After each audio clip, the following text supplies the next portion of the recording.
እንደዚህ ከጥቅም ውጭ ሆነ ብላችሁ የጣላችሁት ዋሽንግ ማሽን ካለ እንዴት ነፍስ እንደምንዘራበት ዛሬ ያሳያችኋለሁ። ከዚህ ቪዲዮ በኋላ ራሳችሁ ቤታችሁ ሆናችሁ ራሳችሁ የሚያስፈልጉትን ነገር ገዝታችሁ መግጠም ትችላላችሁ ማለት ነው። ልክ እንደምታዩት ማድረቂያ የለውም፣ ማጠቢያ ሳህን የለውም፣ ጊርቦክስ የለውም። ኤቭሪቲንግ ወደ ስቶር የተጣለ እቃ ነበረ። ነገር ግን እኛ እንዴት ነፍስ እንደምንዘራበት አሳያችኋለሁ። እዚህ ጋር እንደምታዩት እንግዲህ የማድረቂያ ስፕሪንጎቹ የሉም፣ ራሱ ማድረቂያ ሞተሩ የለም እና ጊርቦክስም የለውም ማለት ነው። ልክ እንደምታዩት ማጠቢያ ሞተሩ ብቻ ነው ያለው፣ ጊርቦክሱም ባዶ። ስለዚህ እነዚህ ስፕሪንጎችን ሞተሮችን እንደ አዲስ ገጥመን ሙሉ ኢንስታል አድርገን አሳያችኋለሁ ማለት ነው። እንዴት እንደሚገጠም ተከታተሉኝ። ለዚህ ቻናል አዲስ ከሆናችሁ ኖአይቴክ ሶሉሽን በፍሪጅ በላውንደሪ በቴሌቪዥን እንዲሁም ደግሞ በሞባይል ጥገና ፉል የሆነ ኮርስ ይሰጣል። ልክ እንደምታዩት እንግዲህ ማድረቂያ ሞተሩን ገጠምኩለት።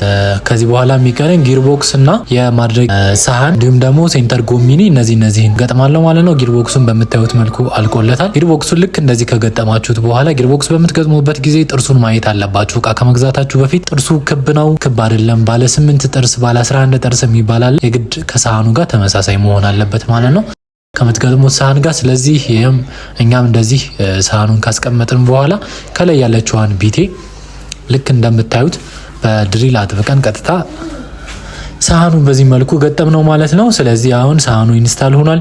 ነገር ግን ሳህኑን የሚያሽከረክርልን ጊርቦክሱን የግድ ችንጋ ማሰር አለብን። ስለዚህ ችንጋውንም እናስራለን። እንዲሁም ደግሞ ማድረቂያ ሞተር ላይ ይቺ ሴንተር ጎሚኒ መግባት አለባት። ይሄ ካልገባ አንደኛ ወደ ታች ወደ ሞተሩ ውሃ ይፈሳል፣ ሁለተኛ ደግሞ ሞተሩ ይደበድባል ማለት ነው። በምታዳርቁበት ጊዜ የዚች መበላሸትና የዚች መላላት ጎኑን እንዲደበድብ ያደርገዋል ማለት ነው። ስለዚህ ልክ እንደምታዩት ቤልቱን ወይም ደግሞ ችንጋውን በዚህ መልኩ አስርለታለሁ። 24 ነበር የሚጠቀመው 24 ችንጋ ገበያ ላይ ያለ እኔም ያንን ከጊርቦክሱ ጋር አብሬ አስሬለታለሁ ማለት ነው ልክ እንደምታዩት። ስለዚህ ማድረቂያ ሞተሩን በምታዩት መልኩ ከነ ስፕሪንጉ ኢንስታል ሆኗል። ሴንተር ጎሚኗ ደግሞ ከስር ከላይ ከፈታችኋት በኋላ ከስር የሚታሰር ነጭ ነገር አላት፣ እሷን ታስሯታላችሁ ማለት ነው።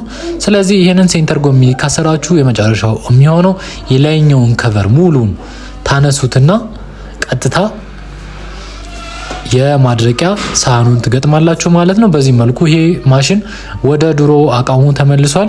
ልክ እንደዚህ አይነት ማሽን ካላችሁ እንገዛቸዋለን ወይም ደግሞ መጠን። ሰላም እንደናችሁ፣ ቴኮች ነን። ኖአይቴክ ቤት ለቤት ጥገናና ኦንላይን ቴሌግራም ላይ ደግሞ በስልጠና ይታወቃል።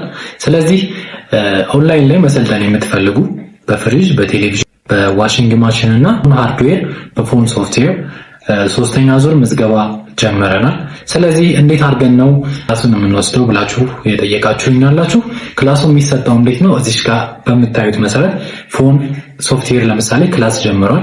ልክ እዚህ ጋር በምታዩት መሰረት ቴሌግራም ላይ አፕሎድ ይደረግላችኋል። በዚህ መልኩ ነው የምንማማረው ማለት ነው። ሶፍትዌር ለምትሰለጥኑ እዚሁ ጋር ቪዲዮ እና ፒዲኤፍ ብቻ ሳይሆን የሶፍትዌር ፋይሎችን አብሮ ይጫንላችኋል።